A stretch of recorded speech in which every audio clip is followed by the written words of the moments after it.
Hi, everybody. Anthony Tomaselli here. Hopefully, this microphone is working. I feel like Elvis. This is Anna. Anna's my new assistant. Tell them about yourself in 30 seconds, 2 seconds. Oh, I'm Anna. 2 seconds. I'm from Dallas, Texas. I'm an artist. Moved up here to live with my grandma, Jossie Lowndes, who's also an artist. I'm helping out Anthony. I do graphic design and marketing. So we've just been getting the gears turning. Yeah. So I'm painting over here.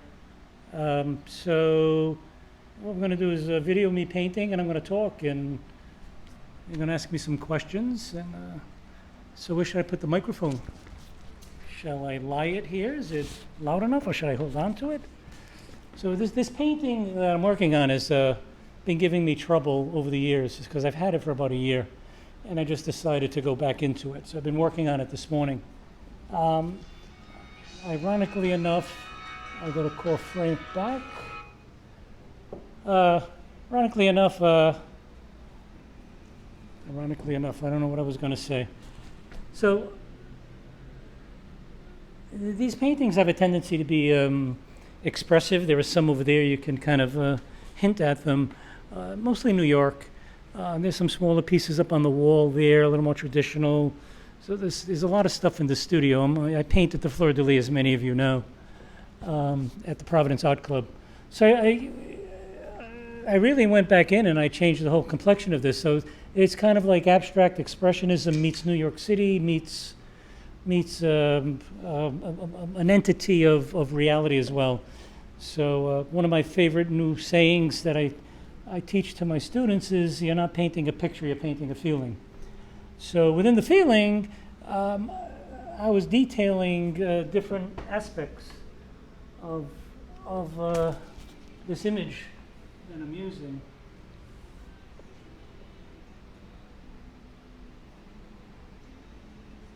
Very good. So the image went away, and hopefully it comes back quickly. There it is.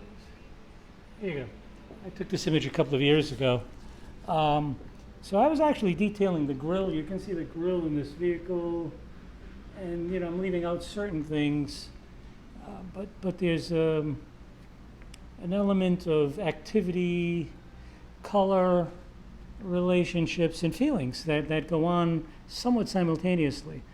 So I need another brush.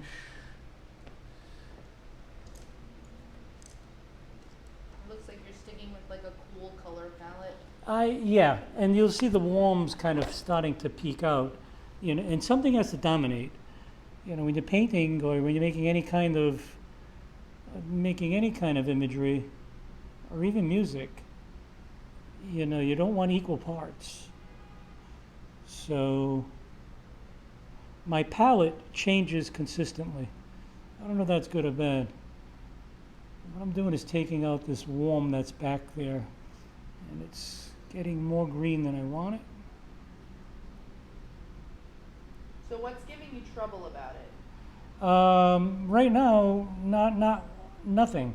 I was being too expressive before. This thing was really purple, and it had marks. You could see some of the thickness of the paints here. And so what I did was I pulled it together. I tried to pull it together, referencing some of these greens I was popping over there. There's a few others that are in my galleries now.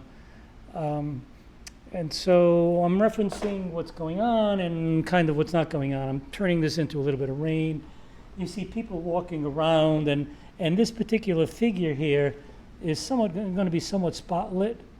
And the umbrella can be a hokey entity, and I really try not to make it cliche. And sometimes you don't know if you did or you didn't until after you stop putting the marks in. There's marks that indicate some of that umbrella movement. I just want to get a little more, put a little more emphasis there. So many of you out there that paint and have taken classes in and around town or everywhere, whatever, workshops, many of us do demos, and You know, when I do a demo, I rarely finish them for my classes because paintings weren't meant to be made in 20 or 30 minutes.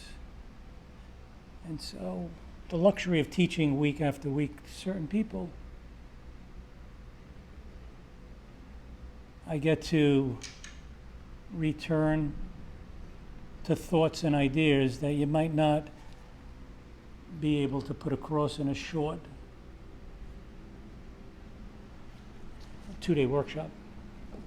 So I'm definitely going to have to come back in to this particular piece another day. So is that what you like about working with oils, just the ability to be able to not have it be done in 20 to 30 minutes? No, I'd love to do every painting in 20 to 30 minutes. It's like, not really love, but, you know, no. Every medium, you know, I paint in acrylics, I paint in watercolors, I do pastel. They each have different mentalities, so to speak. They have different nuances. And I move around, as you can see in my studio, between subject and material to stay fresh. And I make a lot of paintings. I've been painting for 50 years. When did that happen, Anna? Okay, you just started. You just graduated. Texas A&M, nice. So I'm going to plug an event I'm having in September. It's called Saturdays in September. I did it last year, 11 to 4. Opened up my studio for 3 Saturdays after Labor Day, and I sell art, and I talk, and sometimes I'll even be painting, depending on how busy the day is. Last year we were in the heat of COVID, if you recall. I mean, we're in the middle of the new variant, and you know, I think they got a handle on it more than they're letting us. It seems to be the non-vaccinated that are being more affected. I know there's some breakthroughs. Anyway, it's a very comfortable space, so don't be frightened about the tightness, or you can wear a mask, not required. I am vaccinated. I prefer if you were, but I don't demand it.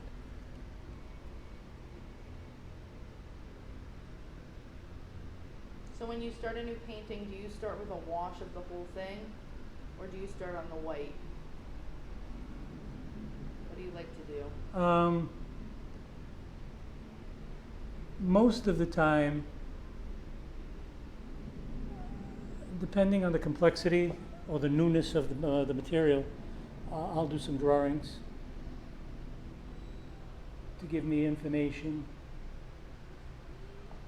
and I will, depending again on the subject. And if I was painting this in a more detailed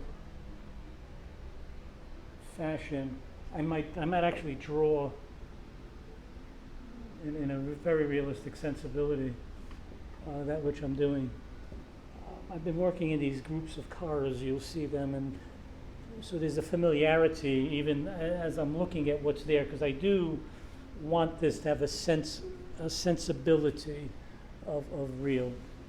And what I did here was I brought the green and the blue, helping to make the stripes, to give me some marks to make. I'll start bringing down some of these reflections within it. And right now I'm not, but oftentimes the brush starts moving faster, and as you saw me over here, I'm just making serendipitous marks to bring some light through. And the bottom line is, it's got to be interesting. You know, when I teach critiquing a work, I teach how to critique a work, and critiquing a painting. All of you out there, you look at a piece of art, you listen to music, and you react, and that's what you got to do. You got to gauge your response, your initial reaction, whether it's music, art, anything, and don't go into it critiquing it. And don't tell me you like the blue up in the left, because that means the rest of the painting sucks. If I can't bring you in and you don't say, wow, I have not succeeded. If you tilt your head and you're thinking about it, I have not succeeded. It's listening to that song and getting wrapped into the beat, the music, then the words.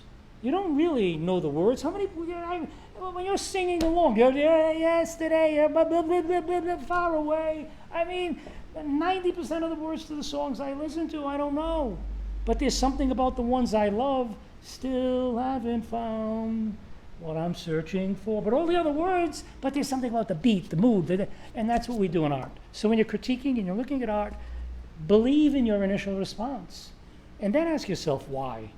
Why did I feel great? I felt great because, wow, the composition, the color, the activity, the paint, the mood. Or I didn't respond. Why? What's not working about it? And then start critiquing. And sometimes it's just the subject. I like buildings, I like light, so I'll respond to building paintings probably a little more favorable than other things, just because I like that. I like, you just know who you are as well. So that's it. I drill that home when we critique, and I critique every class, almost every class, getting the student, the individual doing the piece of art, to understand why the painting is working behind everybody composition. I get it. It's the attitude, the mood. You're not making a picture. You're not painting a picture, you're painting a feeling. In this kind of art. I mean, there's art that they try to negate feeling, and that's not what I do, and that's not what I can't even say not what I like, because I appreciate all art. So I think it's all valid. Awesome. Well, thank you so much, Anthony. You're welcome. We will see you in September. Yes, and a little applause to Anna. Thank And don't you. forget, she'll be posting and stuff, so she'll let you know when she's doing the post, and I won't have to let you know when I'm doing the post, whatever. Come visit. Saturdays in September.